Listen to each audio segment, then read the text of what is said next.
What are some of the biggest threats that journalism faces today? Is it censorship? Is it the personal safety of reporters? Or is it the ongoing battle against fake news? Now, those are all grave concerns, of course, but a recent survey by Chicago-based media research institute Cision found that social networks and influences bypassing traditional media is among the top 5 biggest challenges in our trade. Well, let's talk about that. This is GMF Compact. You're watching this video right now as part of whatever an algorithm thinks it needs to show you on your timeline. But there will be other videos as well following, including those produced by so-called influencers. However, as opposed to the content of this video, influencers seek to create personal brands so they can market other brands.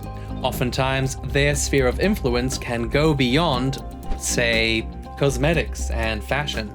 Influencers can, for example, influence politics, even if they aren't directly involved at all.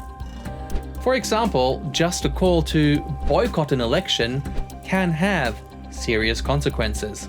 And since we're all part of the same timeline on your screen, it would appear that we're in direct competition with each other. So how can we best seize upon that? Well, number 1. Go to where the audiences are. You really should engage heavily on social channels. Make your stories more accessible and relatable for the digital age, and stay in constant exchange with your audiences. Now, one rather interesting way of achieving that is to bring in elements of constructive journalism. A Reuters study found that 32% of people said they avoid following the news, something known as news avoidance. Now, many people say they want to get solutions, not problems. And this is where constructive journalism comes into play. Inform people not only about what is happening out there, but also let them know how they can get personally involved in news events that affect them. Number 2, keep it snappy. Audiences do not want to hear the story of your life, but they want to get the gist of what's going on. So you should rely on images rather than voiceovers. Keep background information to a minimum.